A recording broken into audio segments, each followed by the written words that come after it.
combination start kicking ass, just like it said at the beginning of the program. Man of the hour, tower of terror, too sweet to be sour. Sending your ass on the jabroni jet to the other side of the territory, brother. The Alabama Hammer. Nightmares are the best part of my day. The goods from the wood. Hot damn!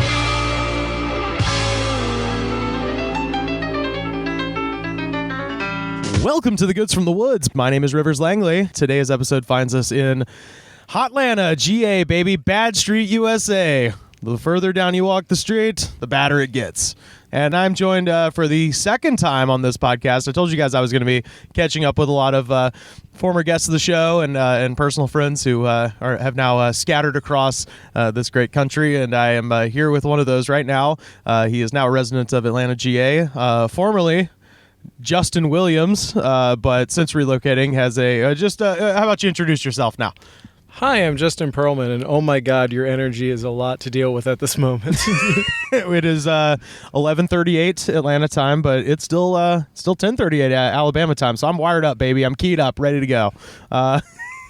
The last time you were on the show, the episode was called That Old Time Religion, and it was in our old studios at Disgraceland 1 in Santa Monica. Yeah, so it's been entirely too long. And that improv instructor interrupted us. Were you one of the rare improv interruptions? We've talked about this before.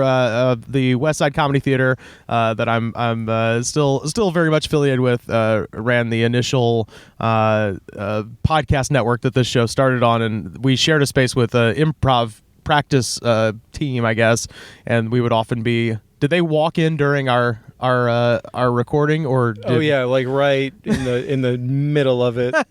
I think this was right after Mr. Goodnight and I had smashed a vinyl record into a million little pieces. Oh, it was a record-breaking weekend. It was I cannot remember for the life of me why we did that. I was just like, damn, I've never smashed a record. This will be fun. They used to do that in old-time radio. Like, they would be like, it's a record-breaking weekend, and then they'd crack it on the side of the desk. I think it was a nod to old-time radio. But, that shit always happened to us. My favorite memory of that, I think I've told this on the show before, but was walking in. There was an improv practice session happening when I walked in, and the improv instructor was saying to the class, like I knew they were in there, and so all I wanted to do, because they were going to be done in 20 minutes, they had a key to the bathroom on the wall. So I wanted to slightly open the door, put my backpack down on the couch next to the door, grab the key off the wall, and then close it. That's all I wanted to do. And in that time, I had enough time to open the door, set my backpack down, grab the key, and in that time it took, I heard a man say, "All right, everybody, now I want you to pretend you're a bowl of soup."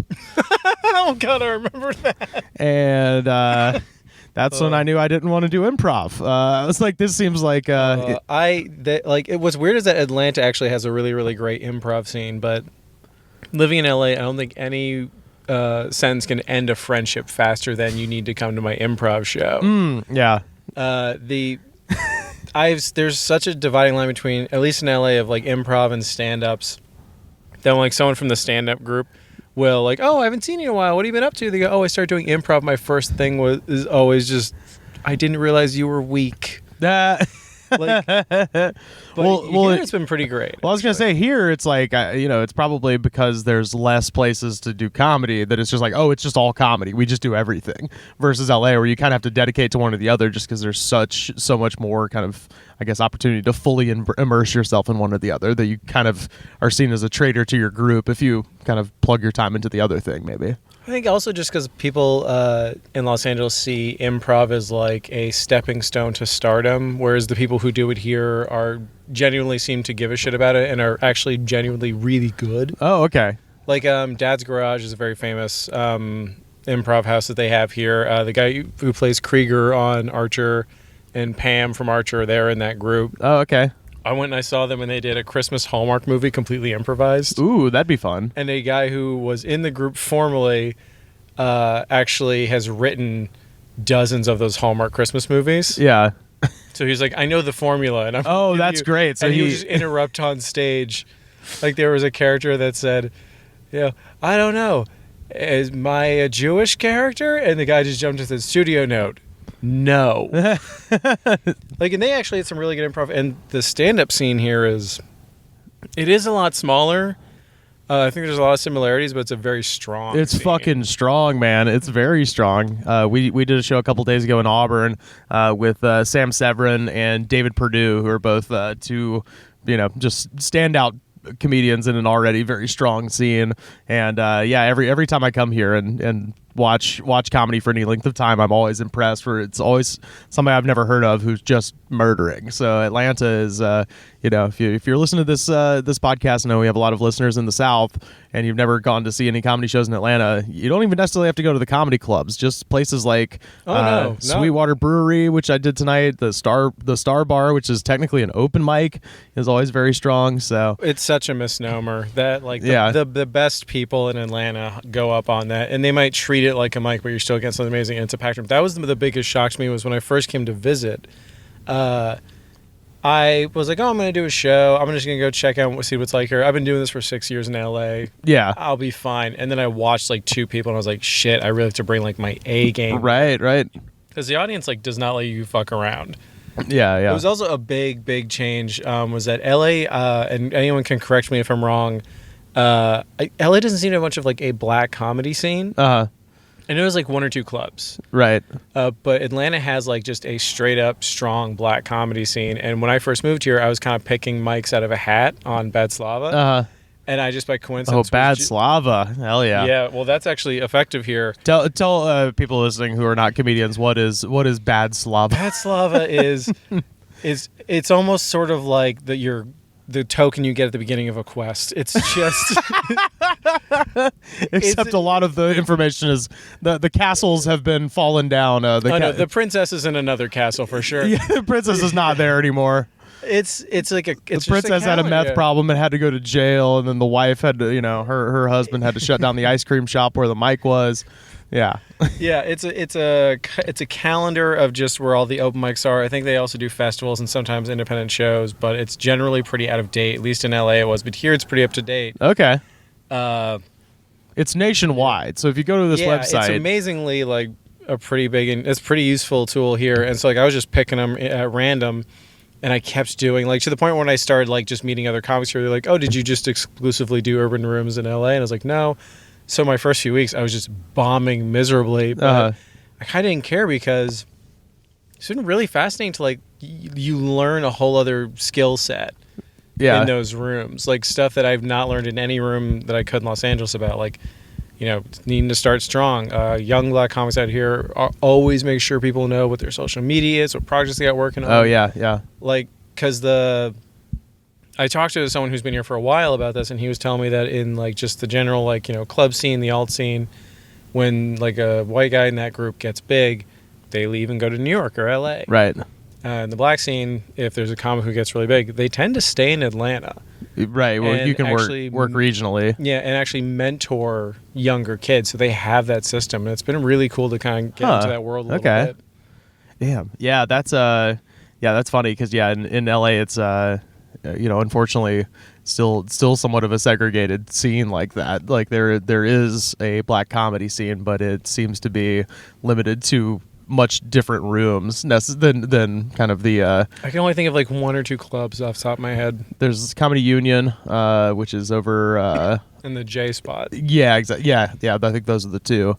And you'll see people working there that you've never seen anywhere else. And LA's and they're killers. Totally killers. And LA scene is pretty. There's a lot of damn comics. So to find this whole kind of pocket of people that you've just never seen before, and you're like, God damn, everybody's really strong in this is interesting. So, but yeah, that's and I was trying to think of what I was going to ask you.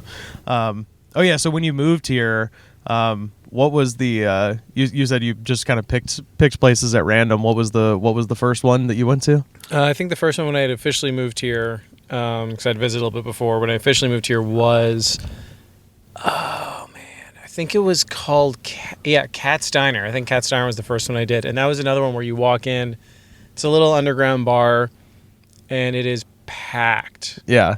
Just packed. And I was like looking around the room, and I noticed that it's me, and it's like all black room, all black comics, but nothing like registers to me. It was just a black room because I didn't feel weird or uncomfortable. I just was like, oh, well, I'm in Atlanta, so this is expected. Yeah, sure. And I go up, and I'm not a super loud, animated, energetic guy, especially when I do open mics. When I do open mics, I just want to see how the joke works as written. Yeah. This is not that room. This is a room where you do your best stuff. Come out hot. It is Yeah. packed with people on a Tuesday night who just want to have a really good time, and they're watching a show. Yeah, and a lot of them have gotten babysitters and shit. Yeah, to come to this place, and it's a great bar. It's super fun if you ever are out here and you get a chance to go.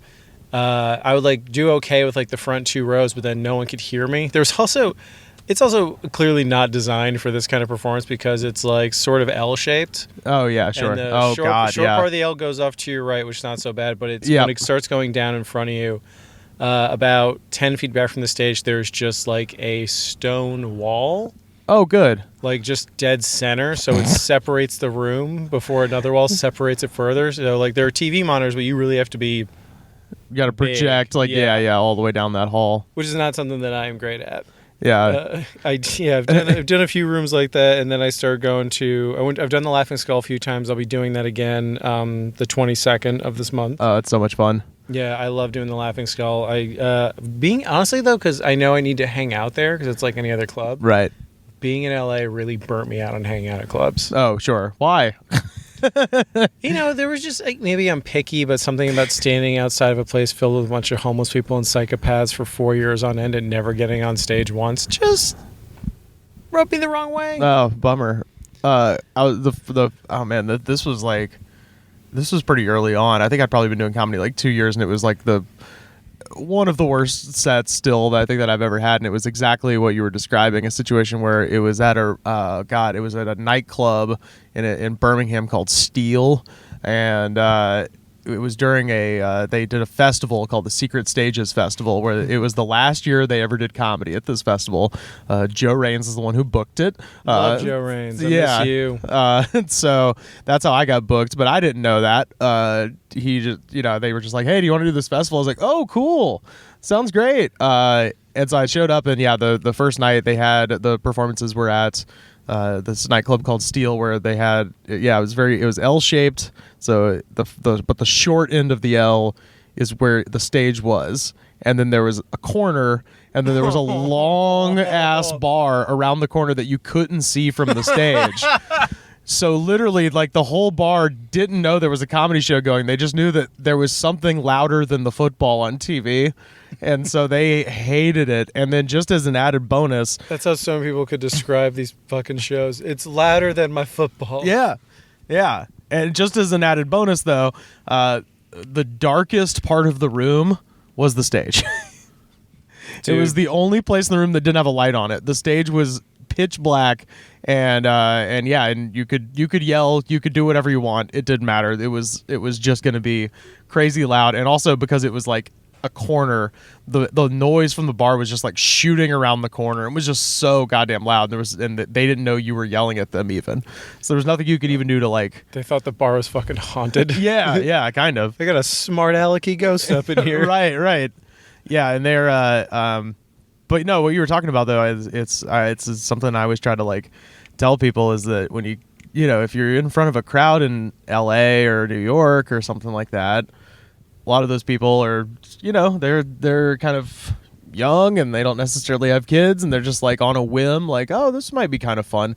So they're not truly invested in what the fuck is happening necessarily, which is why those shows a lot of times, and because in those sort of markets it's all entertainment, LA especially is literally where all the entertainment is. So these people are the most oversaturated with live entertainment than anywhere else on the planet, and so when you go up there you have a very it's not even necessarily of a high bar to clear. It's these people are very indifferent to most things. It's hard to. They have expectations. Yeah, well, they have expectations, but also they don't even know what those expectations are because they've been in a place where just magical, crazy shit can happen at a comedy show where it's he just walked in, ladies and gentlemen, Chris Rock, and legit, Chris Rock will just walk out and do something, and you paid $14 to see a show, and you're like, oh, I got a little bonus. There's so much I miss about LA, but I do really miss the fact that I could go to someone's backyard show or living room show. Right. And see some crazy shit. It's a free show, and here's Ron Funches and Bill Burr. Yeah. And doing up there with some of your friends. Right. Or the last night of the Brew Co, Zach Galifianakis at like his peak of celebrity. Right, yeah. Hung out like Yeah, right before Hangover 3, right before the bubble burst. Yeah. The Galifianakis bubble. The Bubble Fanakis. I was trying so hard to figure out how to word it. Zach Bubble Fanakis. Yeah, that is something I do really miss about LA is just like there were certain experiences that you literally could not get anywhere else. Right. I'm trying to find that more here because I'm getting married and pretty sure this is where I'm going to be for the foreseeable future. Sure. Yeah. Well, no, but my point in bringing all that up was to say that like that's why LA audiences and New York audiences tend to be a little bit more difficult. But what I try to tell people is like, if you go on the road, like everybody there at that show, these are real people with real lives. They're not fucking shitty like LA 25-year-olds who are like, oh, I don't know, maybe this would be fun. Impress me. It's people who came with a purpose. They got babysitters. Like that's the thing I was trying to hammer home for people. I'm like, they have hired someone to look after their kids so they can go see your fucking show. So don't fuck around and they'll love it. If you just go in there and do your shit and you're funny, then people are into it because that's how that works. But also like these people who come to these mics which were really shows, they see really great people week after week after week. So you do have a bar because to them it's not an open mic, to them it's a show. Yeah. And I was just I was just bombing really hard. I got heckled a few times, which was a first for me. I was outside a place called the Atlanta Comedy Theater. Really great theater, like it's a legit theater, like comedy club space. The only thing I don't understand is that for the open mic they were serving, it was like discount crab leg night. So the whole place just reeks. And there was a comic who's allergic to crab and he could only do 2 minutes and then he ran outside and couldn't breathe. Whoa, wait. Yeah. If you're allergic to crab funk can fuck with you like peanut funk? There was so much of it in the air. Everyone there has crab legs and they're just snapping away. You just hear them snap in the middle of your set. So like I'm doing. What happened to him? Did he get he was fine. Inflamed? He went and got Benadryl before the show. Him and I were talking about it. Wait, so hold on. So he went and got Benadryl before the show. So he does this every week. Oh no, yeah. And he's like, last week I couldn't do a full minute. No, this is horrible. Well, because it's a stage in front of people. He was dedicated. This is the sickness here. You guys, if you're listening to this and you're not a comedian, you're killing us. We want to entertain you so badly. We will open ourselves up. This is Superman wants to he wants to work at the Daily Planet so badly that he will expose himself to kryptonite to do it every day because Donnell Rollins was on that stage last week and he's got to make sure he's right. That's so funny. With that theater, like I had a lot of weird experiences at that theater. I still like it and I still go if I can make it out there. It's a little far for me some nights with work, but one night I got heckled. I didn't even hear what the heckler said. I was not listening. I was just trying to work on the two people who were actually paying attention to me. And as I was outside hanging out with a friend who'd been doing comedy for a couple of years, a drunk girl walks out with her boyfriend and points to him and goes, "You were great," and then points to me and goes, "You need work." Oh, God. And she walked away. And brutal. He said, "What kind of material did you do?" And I was like, "Normal, like you've seen me do before." And he was like, because I've never seen anyone do that to a comic before. Oh, my God. Yeah, that's fucking brutal. Jesus. And I just will never forget this theater because I'd only been in town for, maybe 2 months. And like I said, I was hanging out usually in the black comedy scene, and I've never like felt outside or weird, like because growing up, Massachusetts, I always looked weirdly ethnically ambiguous, so I just usually blended in with whatever ethnicity I was hanging out with, so I never felt weird about it. And they just assumed you were a Spaniard. Their rule was you don't look white, so that's good enough for us. Yeah, sure. And so we were all just hanging out, having a good time, and I never felt weird or uncomfortable. And I mention that a lot because some 21-year-old white guy, who I'm gonna call Chad, because he just looks like a real college bro-y Chad. Yeah, sure. Just kicks in the door of the green room, looks right at me, and goes, "You and me gotta stick together, huh?" And I was like, "What the fuck is going on?" And kept doing that, and he'd never introduced himself. He doesn't know who the hell I am. And he starts talking shit about the L.A. comedy scene. And he's like, "Here's the problem with L.A. comedy." And I was like, "Oh, have you done shows in L.A.?" Yeah. And he was like, "No, I've never been to L.A." I was like, "Oh, you should shut the fuck up." Well, what the fuck? Yeah, get out of here. I started there, and it's a terrible place to start, but it's a great place to start because it's a terrible place to start. Yeah, sure. There's a lot wrong with the LA comedy scene that I will not defend, but fuck you if you haven't been there. Yeah, if you haven't been there, then you don't know what you're talking about. So, Like, I've done a mic in New York. I'm not going to bitch about what's wrong with the New York comedy scene. right. When you when you first moved here, what were your? Because I know you seem to have landed a pretty seemingly good steady job, but we're not going to we don't want to get in trouble talking about that. But I would the stage name. But I do want to hear what were the other things you applied for, because it's always I have a friend who just recently moved to Los Angeles, and it's almost like. And you're in a bit of a different situation because you've got your fiance who has gainful employment. So you have, I guess, a little bit more rope and stuff like that. But like, it is always like that funny leap to like have to grab that first rung of the ladder to kind of attach yourself to a place like a barnacle. So what? Son, I don't know how to tell you this, but this is my third job since I moved here. No, that's what I was wondering. Yeah. Like, no. There's no shame in that. I'm saying like I got fired from a restaurant job. Let's hear all about it. And then I worked for a scam company. Okay, so yes. we'll get into those both. The restaurant job, I was like, excuse me, I was like flat broke when we finally got here. And I went and I applied for this really nice steak restaurant job. And I'm not going to say the name of the restaurant, but It was Sizzler. They had cloth napkins. That's a nice restaurant in my eyes. No, I had eaten at, the thing is I'd eaten at one of the owner's other restaurants the night before, and it was really good, so I started applying for jobs there. Because I've worked in restaurants most of my adult life. I really enjoy it. So I moved here, and all the guys who worked there pretty much were middle-aged white guys who'd been waiters for their entire lives. Uh-huh. And they were saying like a lot of like sexist, racist, homophobic, like... Oh, a bunch of waiters. You don't say. A bunch of like middle-aged, kitchen bros. A bunch of middle-aged Southern white guys. Like, explained to me what the Jewish cabal was. And you are, of course, Jewish, so that's fun. And you get to hear about your own cabal. And just like how accurate were they about that cabal? Like 90%. Okay, cool. No one ever guesses that thing we're doing with the dolphins, but you're gonna be surprised. Oh man, yeah. And it was like really bothering me and getting to me, and especially when they were doing it in front of customers. Wait, like within earshot of customers, so like not right in front of them. Oh, I thought you were saying like, yeah, welcome to Sizzler. By the way, have you read Protocols of the Elders of Zion? Some real shit, man. Well, like they would like yell like jokingly like gay slurs at each other like through the one section of the restaurant you have to walk through. So like if someone was walking around the corner, and I brought it up to the manager, or to the owner, because like my first day they were doing this in front of the managers. The managers didn't say shit, so I went and That's a good sign.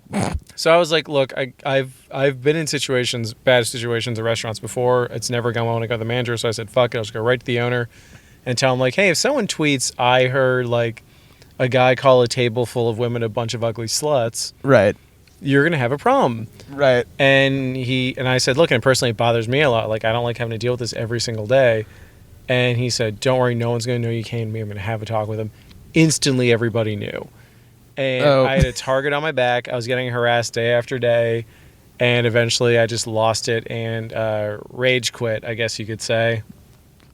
Can you maybe recreate it a little bit for us? Punched a hole in a wall. Oh, good. What happened was that one of the dudes was yelling shit out, and I was just like, could you please fucking stop that when there are people here? Yeah. And then out on the floor in front of customers, he cornered me up against the table and threatened me. Oh my god. And I like didn't want to do anything because I didn't want to get arrested. I didn't want to get fired. Yeah. So I just stormed off and I blacked out with rage. Okay. Like I just blacked out, and I was like, I could see myself like talking to my manager, but not making complete sentences or any sense.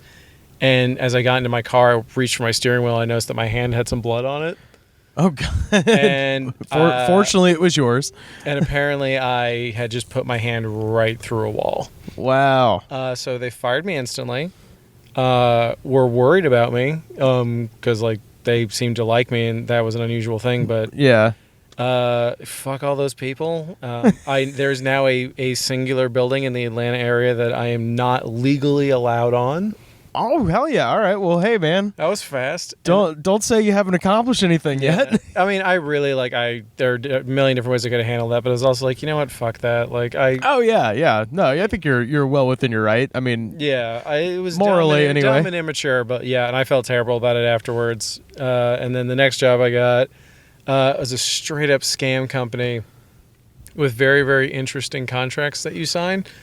For a billion years. So I will just call them Menschraft. Oh, okay. They are a company that sells supplies for golf courses, and the idea is that you buy a little ad in like the booklet or on a bench. Yeah. We take care of all the costs for the printing and blah blah blah. And it's super cheap. It'll only cost you about $300. Yeah. And you just do that for one whole year. Let us know what you think. You have the chance to renew at any time. Sounds like actually a pretty decent thing for local small businesses. Pretty cheap way to do advertising. Yeah.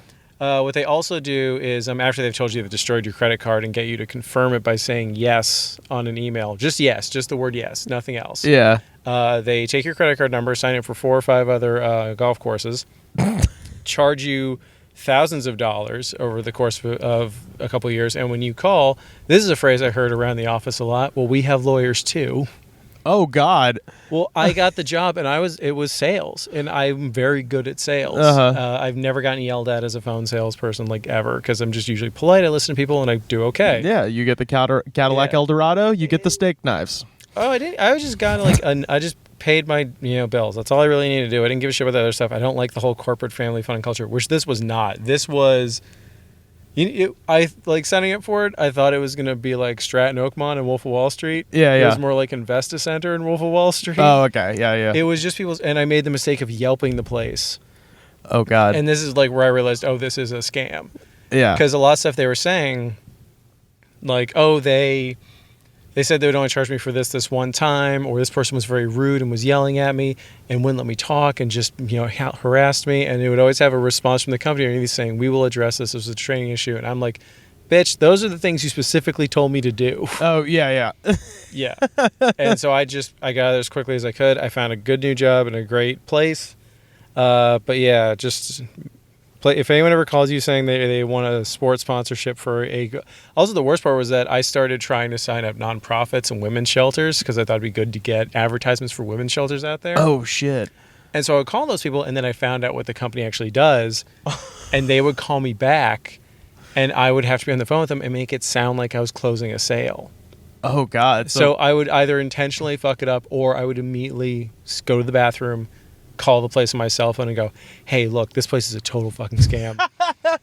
Do not let everyone in your area know that you're going to get ripped off for thousands of dollars. Please do not do this. I did not know this when I first called you. I'm so sorry. Oh, fuck.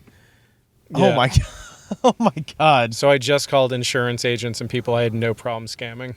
Okay. Well, that's good. Yeah. I knew what I was doing, and I was like, I'm very good at this. Yeah. Oh, that's hilarious. Man.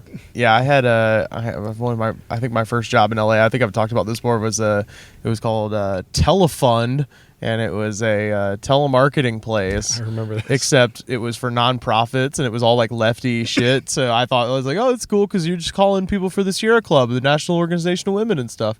And theoretically, it was for people who had donated to these organizations in the past. So it's basically like, hey, do you want to donate again? That's how it was pitched to us.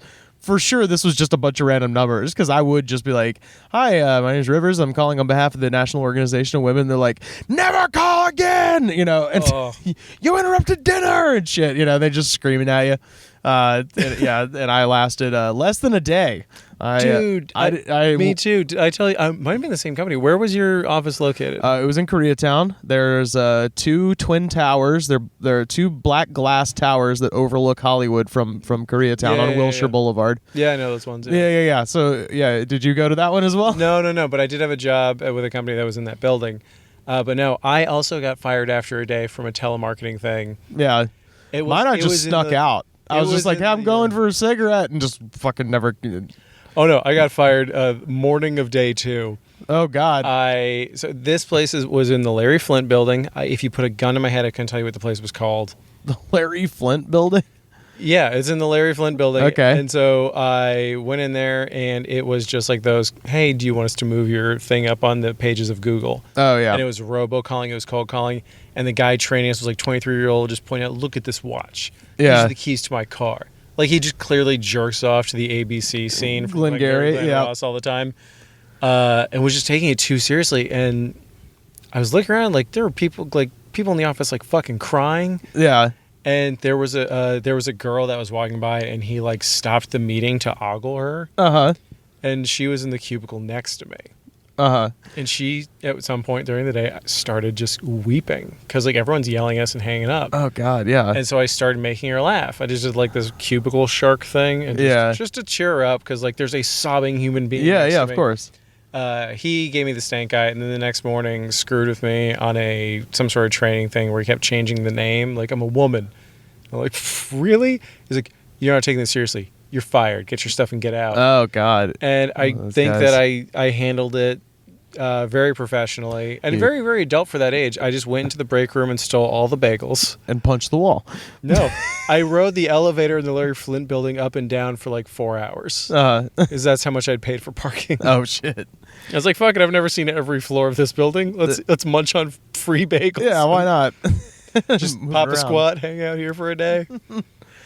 Yeah, it's funny doing those like those cold calls or thinking about them now because now we're in the age that, I mean, this has just been in the past like 2 years where just everybody gets like about 6 calls a day from random numbers and you pick them up. At least 10 for me every day. Yeah, I and never pick up. so I have a lot of free time. And so I just have fake credit card numbers that I give them. I'll get to that stage with them sometimes. And they'll be like, fuck you, motherfucker. I fuck your mother in the ass. Like, they just get pissed when you give them a fake credit card number. Because you string them along. Like, I'll answer real slow, and try to sound like older. They'll be like, like, oh, we heard you trying to raise your interest level or something. I'm like, oh, that'd be fantastic. Yes, I would. And I'll just talk real slow, try to waste like 3-4 minutes of their time. My thinking being, and this has not been borne out because I still get bothered more than, a lot, but I guess less than some. If you waste their time, they're more likely to not call you versus someone who's just like, man, fuck you, and hang up immediately. Well, also this scam place, which I'm not sure if I gave it the rhyming name properly. Just gonna say that like Mentraft, because I just want to make sure I didn't actually say the real name. Oh, sure. Because I found out. Well, when you said that, I was like, was it Lens Crafters? Is Lens Crafters a scam? You were like Mentraft. They don't. Yeah, they don't have like Mentraft, and they don't take a look at like they don't have a call list. Oh yeah. They literally just tell you like, here's a list of businesses. Just Google what's in the area and call them. So there's no way to keep track. Oh, I end up having to talk to so many people where it's like, okay, you want me to close 3 deals by the end of the day, but you just gave me a territory that someone just spent a week on. Like, it's everybody. Like, they don't care as long as you just get the sales. You get your bonuses. Like, there was a dude who was making so much money, but he was specifically the "we got a lawyer too" guy. Oh, there's guys that work at those places that are really. It's weird when you're like really good at that. Just people who are just preternaturally great at like doing like telemarketing and stuff. There was the guy that worked at. He wasn't convincing. It was just him. I could hear him on the phone just harassing people. Oh, okay. So he's just bullying people. Yeah, until it was just bullying, which I've done a lot of sales stuff, so I've seen a lot of experience with that, and I hate it because they think like that's how you do it. I'm like, or you could treat him like a human being. Yeah. You could do that too. Like the person who trained me. Was specifically called out on Yelp, and I would regularly hear her just insult people when they said we're not interested. It's like, oh, so you're broke? You're broke? You can't afford this? You're pathetic. And it's just like, what are you doing? Oh, God. She did that to one of my people because the first few calls, your commission goes to the house, and they have to make the close for you. Yeah. And she started insulting somebody, and I called them back. I was like, I'm so fucking sorry. There was actually, speaking of the wasting their time thing, so much more mature than what I do because I just make fart noises the whole time until they hang up. But one guy I called, and apparently there's like a robocalling service where you call it and it plays like a recording that sounds like someone's on the other line. Yeah. But with an increasingly weirder and weirder storyline. Oh, yeah, where they're like, so, like, oh. I hung up and called back like 3, 4, 5 times. And Yeah. then eventually I called this guy's number with my cell phone, and he answered. I was like, hey, man, I'm not trying to say anything, but what was that? Because I've been sitting here, like, killing hours in my office, like, dying laughing. You're a true hero, and I appreciate you. He's like, oh, so what are you selling? Oh, no, it's a scam. And just hung up. Oh, my God. There was a freedom to, like, knowing that I was leaving that soon because I got a better job. I was just, like, laying on the ground underneath my desk. Oh, fuck. What were because I know you had some weird ones before you left LA too. Oh my God, I've had so many goddamn jobs. Let's see. I'm gonna try to go chronological. Are we including internships or just paying jobs? Hey, if I was an intern at a lot of companies and post production houses, or not companies, not studios and post production houses. I was a canvasser for homeless kids, and then God, what did I do for a little bit there? I think they worked at Hollister for a month. I was gonna say Abercrombie. Do they have your shirt off up front? No, they made the Hollister, and I was like, "Why I have to work with my shirt off?" They're like, "No." I was like, "Can I though?" May I? Yeah, I did that for about a month. Then I ended up working for the same nonprofit, but this time it was for marriage equality. I got a studio job for a tiny bit, and then I started just working in I worked at Halloween Horror Nights as a zombie. Best job ever. Oh, how was what was the best, like, what was your best scare? Did you make anyone like piss on themselves? I talk about this on stage. It's my favorite memory. I was in the first year that they ever did the Walking Dead section, and for people who are in LA and haven't checked this out already, I think they changed up what is now. It's like Freddy and Chucky do it, but the part of the Universal tour. For people who have not been to this place, in the movie War of the Worlds, there's a scene where there's an airliner that's crashed into a suburban neighborhood. There's a big set where they actually film that, and you normally just drive through it on a tram. For Halloween Horror Nights, they turned the whole tram experience, the Bates Motel, the Bates Hotel, the Bates House, that whole section as a walkthrough experience. Tram is considered like the Marines of the scarers, because we don't have like loud noise trigger buttons we can hit. We don't have strobe lights. We are the most intense. Like the first night, because I got hired because... So wait, you're the people who run up to the people on the tram? No, when you get off the tram, we're the ones that attack you once you're off it. Oh, okay, gotcha. I got hired because I'm 6'2", about 200 pounds, so I could easily be sort of picked for a bunch of different roles. Because I'm not like super freaky big, but I'm bigger than the average guy, so like they could move me around. My first night, they said that after seeing me work, they're like, we want you on tram. I was like, oh, okay, let's see what this is like. My first night, everyone's standing there. Everyone else but me has already done tram once.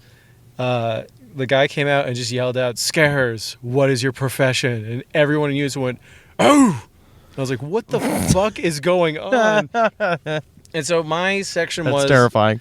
I talked about this on stage, but my section was like a narrow cattle fence where like you would walk through it. You'd have a bunch of zombies leaning over the top. I'm standing on a platform to lean over semi-comfortably, although I've been more injured on that job than anything else I've ever done. Oh, God. Punched a lot, dislocated shoulder, cracked ribs.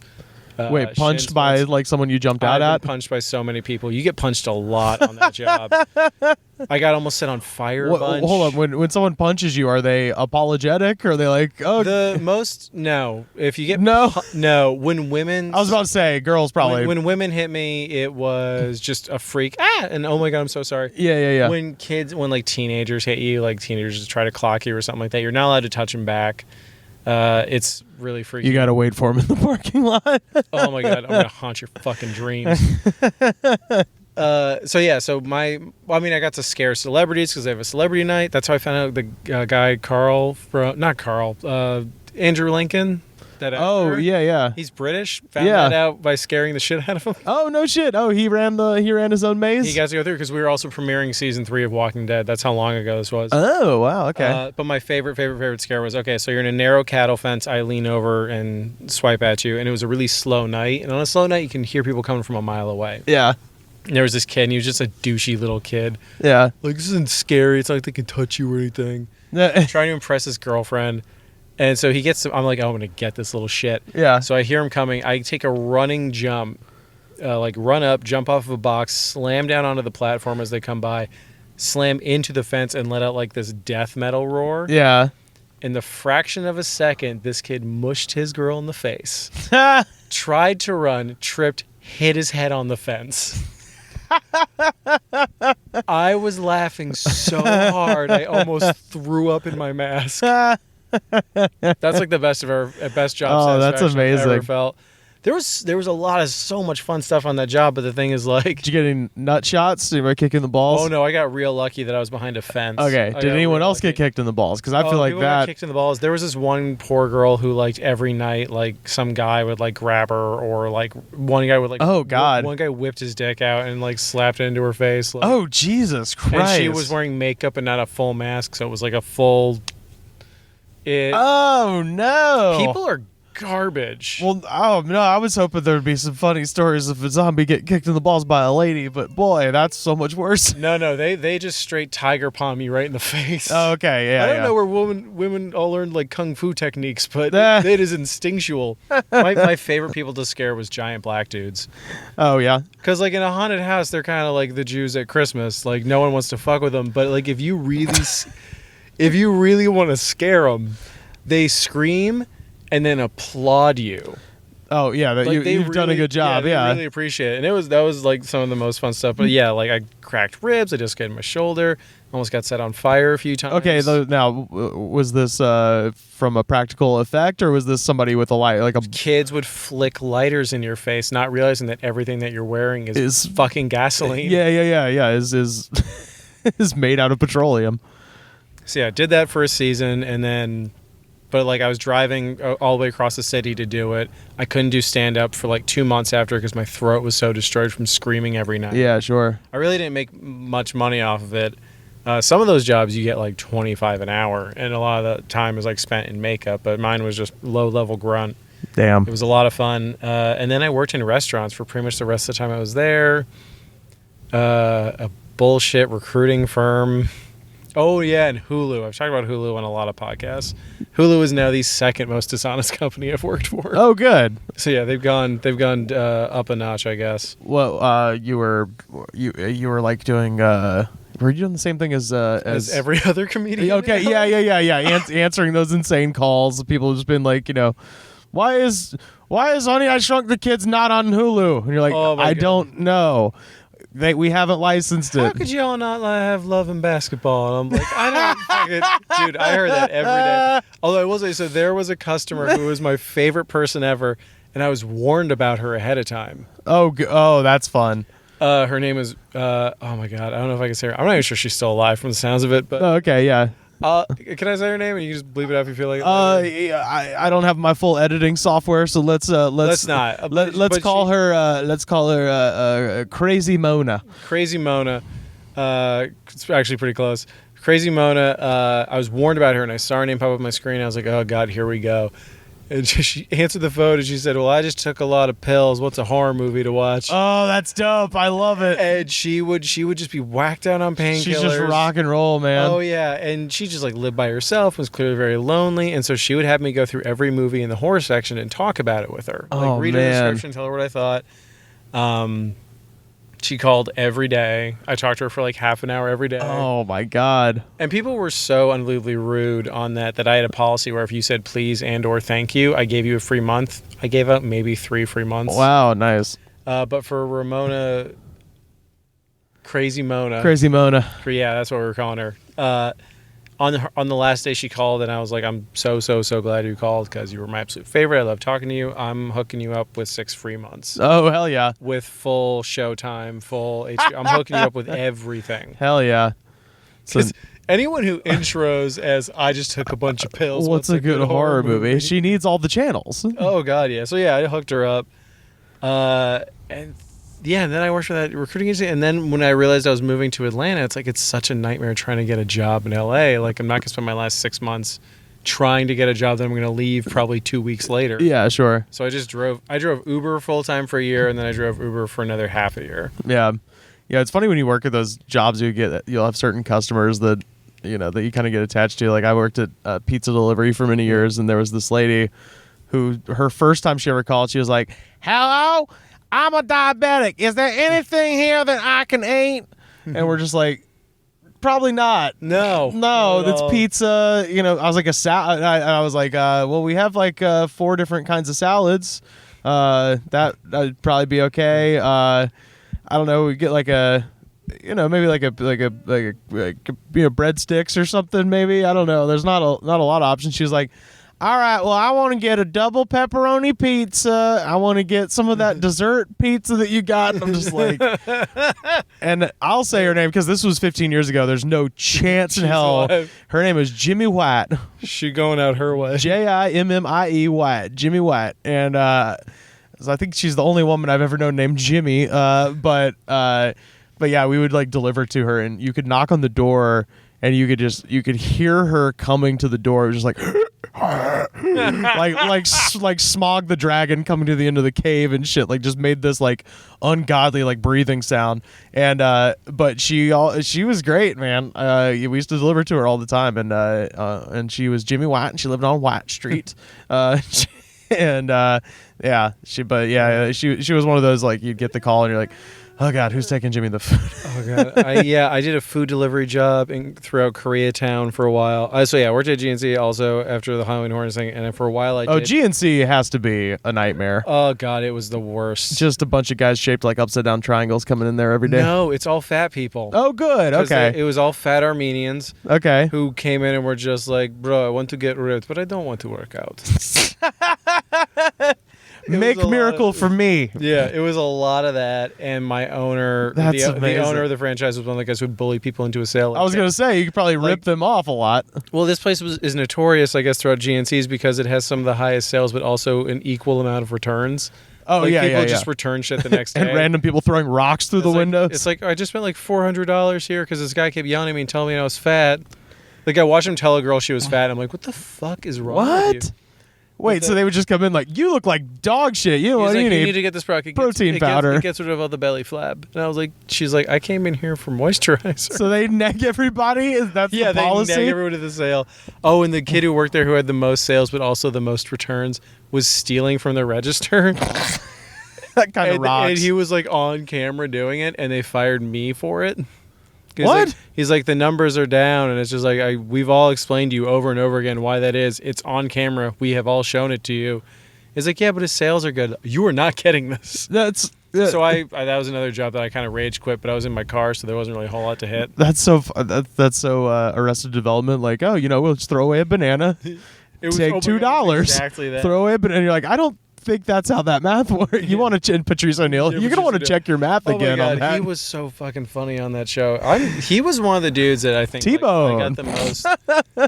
He's one of those guys that I got like the most bummed out about dying because it Oh my was God. like right as people were starting to learn who he was. Did you burn down the banana stand? Oh, Oh, absolutely. most definitely, yeah. That's one of my favorite line deliveries of all time. Oh my God. So he was it was amazing. GNC. What were the other ones? GNC, I did food delivery in Koreatown. That's right. Which I did in a car that didn't have air conditioning during the summer. So I was like running to people's like, I deliver mostly to downtown to super fancy, nice apartment buildings, and I would just be like wearing like a dirt-soaked wife beater, Oh my God. because I'm running up and down stairs and running in and out of my car. I almost got my car towed so many goddamn times. That's the job I had when I got into the car accident that fucked up my shoulder. Oh God, that's right. Yeah. But yeah, I remember. There's just parking in Los Angeles. It's so difficult. But Koreatown especially. Well, Koreatown downtown, and there's a mall on 7th and Fig where Oh, I worked at the grilled cheese sandwich store underneath that mall. I constantly had to pick up food from their food court, and there's nowhere to park there unless you're paying like $12 just to get in. I worked I'm at the not doing Melt, that place, Oh, I in the know food the court. Melt. Yeah, I yeah. know the Melt. Fuck that place.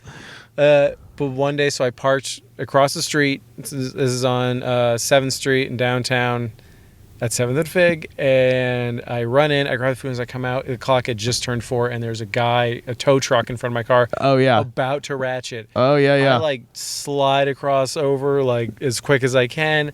I get in the car, I drive off, and I swear to you, I'm not making this up. I heard the guy yell, "I'll get you next time." Ah.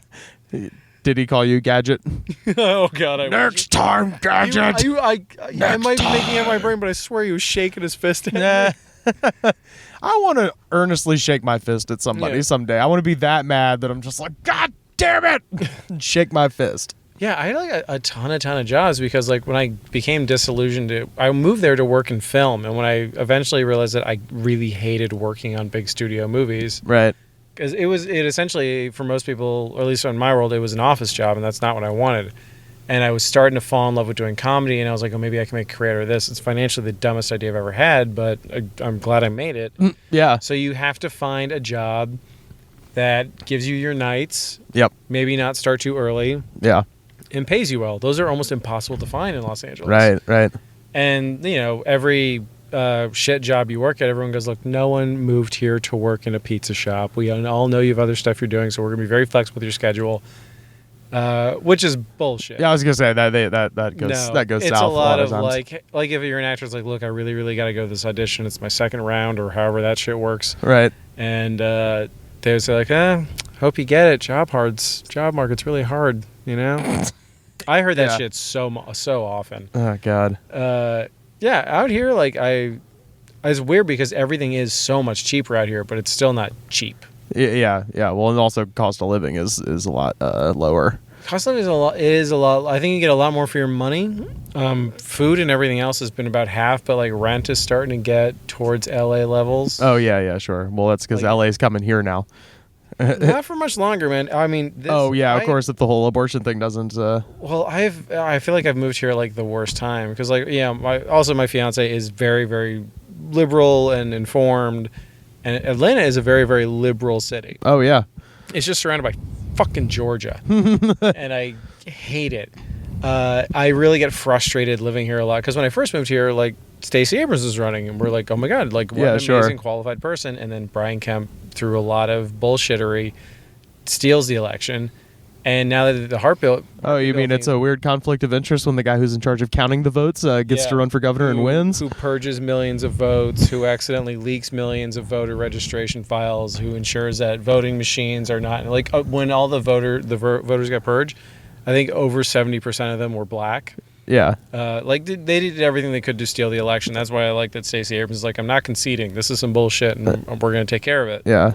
So now the heartbeat bill passed. For people who don't know, the heartbeat bill is that if the fetus has an audible heartbeat, it is illegal to abort it.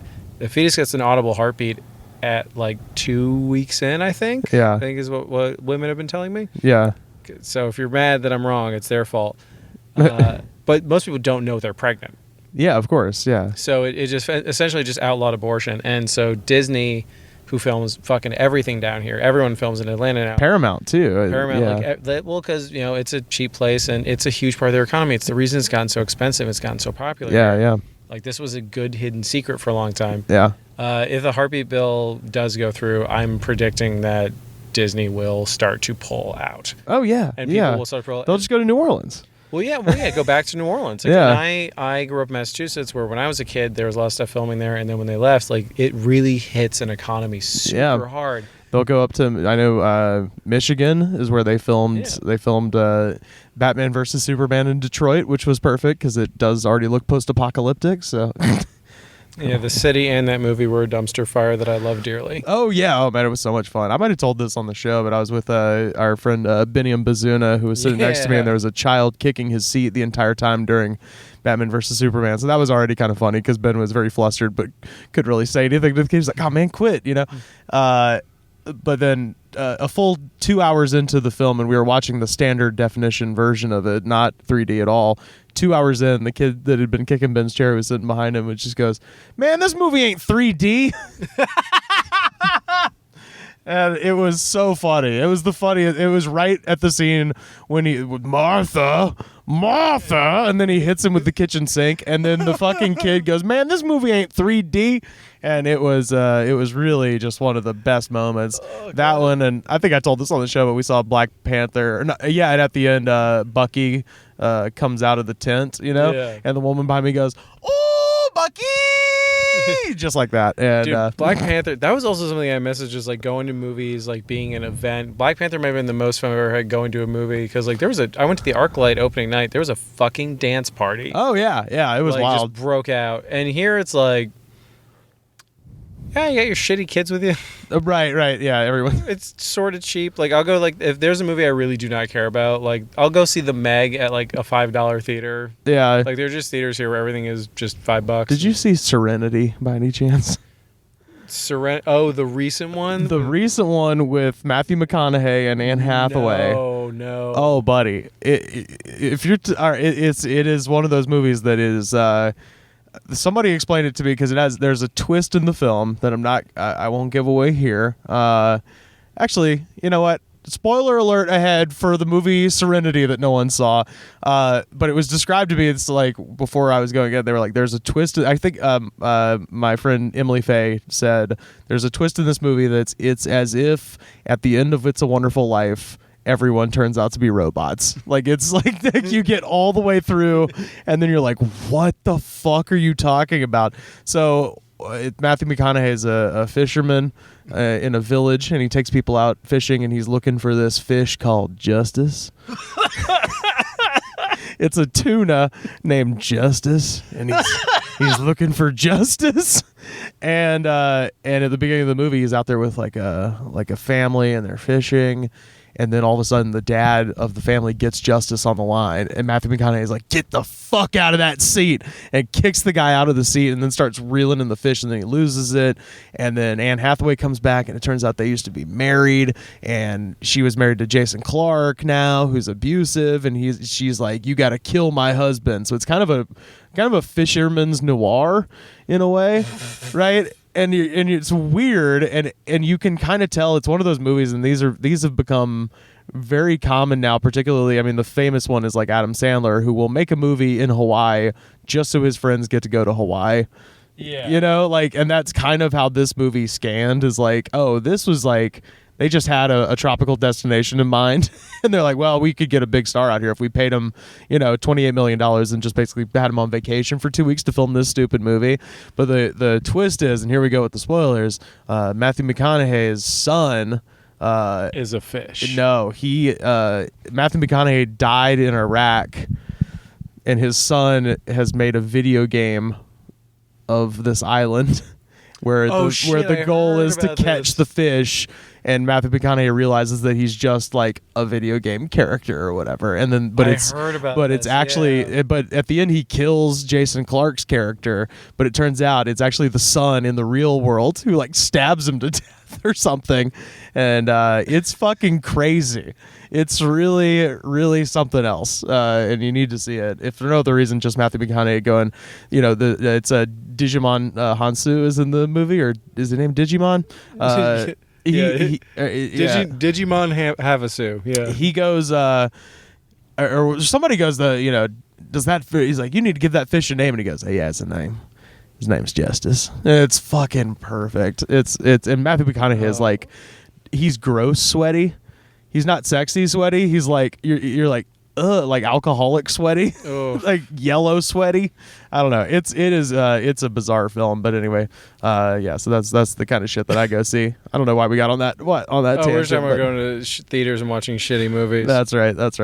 Yeah, I mean, it used to be like we would go to the movies every single week and go to the ArcLight and get frustrated with people talking during the movie and texting during the movie because they're Hollywood trash. Right. Now I go to like the North DeKalb Mall $5 theater, and if someone starts screaming at the screen, I'm like, yeah, this is what I paid for. I don't give a fuck about this movie. Like I went and saw Dumbo. Oh yeah, how was that? Goddamn horror show. I don't know who this movie's for. Well, that just makes me want to see it then.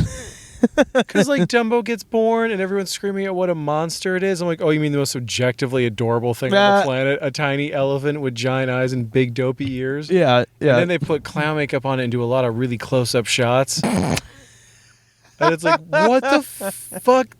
I thought this was Tim Burton, not David Lynch. What is happening? Oh, man. Like, none of it makes sense. I think Michael Keaton, like, at the end of Everyday Shooting was just like, I do not know what... He's lost his goddamn mind. He was given like 20 different performances. He somehow made me the best Batman, and yet he's lost his goddamn mind.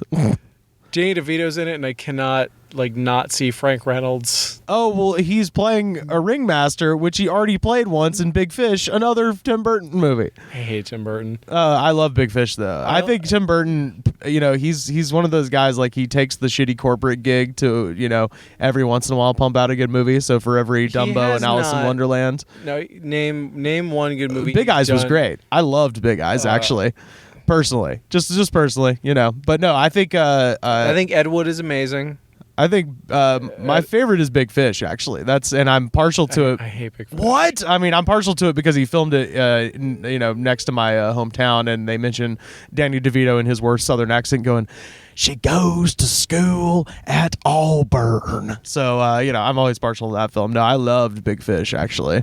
But yeah, no. Edward's great. Edward's great. Edward Scissorhands is good. Pee-wee's Big Adventure and Beetlejuice, I do not credit to him because that is clearly all performances and because originally Beetlejuice was a straight up horror movie. Michael Keaton turned it into a comedy. Yeah, and of course. Pee-wee's Big Adventure, clearly that's Paul Rubens with a lot of control of his character.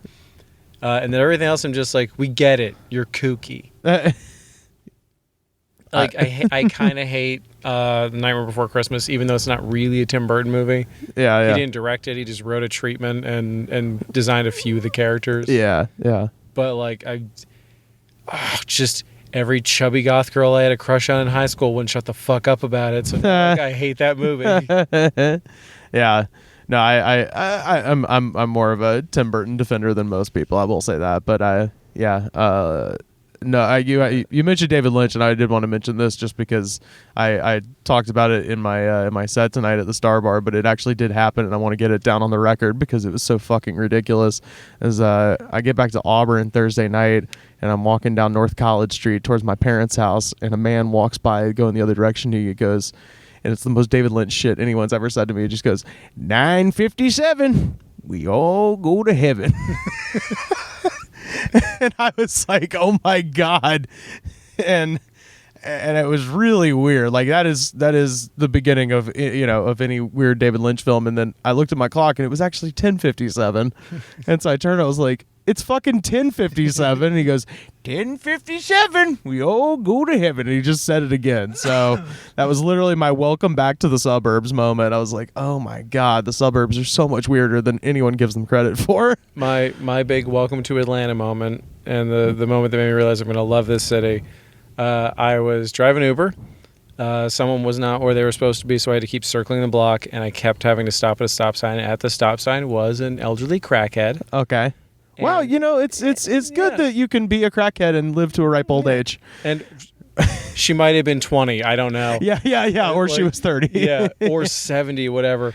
So I rolled down, my window was rolled down at the time, and she said, "Do you want any directions?" Like, "Oh, no, thank you. I just have to circle the block." She goes, "Oh, okay. You want to get your dick sucked?" And I'm like, it's 10 a.m. Yeah. It's broad daylight. This city is awesome. Justin, where can people find you on the internet, sir? You can find, I don't fuck with Twitter. You can mostly find me on Instagram at Perlman Necklace. Okay. Be a lot of pictures of cats and food. I know I need to put Instagram on more, but I usually only look at Instagram when I'm on the toilet, and that's when I'm like, oh, I should post more. Oh, okay, sure. But I don't know really what to post while I'm on the toilet. That's fair. But yeah, at Perlman Necklace. That's it. It's the only place I'm really on the internet right now. Alrighty. I'll be at the Laughing Skull April 22nd. Okay. So yeah, come check me out there. Cool. Yeah, definitely do that. And you can find us on Facebook, facebook.com/TheGoodsPod. We're on Twitter @TheGoodsPod. Every episode ever, youtube.com/TheGoodsPod. Buy a shirt, prowrestlingtees.com/TheGoodsPod. Pat, what's the folks do when they get to iTunes? Rate, review, subscribe. Shows the attitude of gratitude. And if you don't have the attitude of gratitude, fuck you. We'll see you next week. The Goods from the Woods was mixed, edited, and distributed by me, Rivers Langley. You can find the show on Twitter @TheGoodsPod. Our theme song was composed by DJ Smiles. Check him out on Twitter @DJ Smiles. This was a Brain Freeze podcast.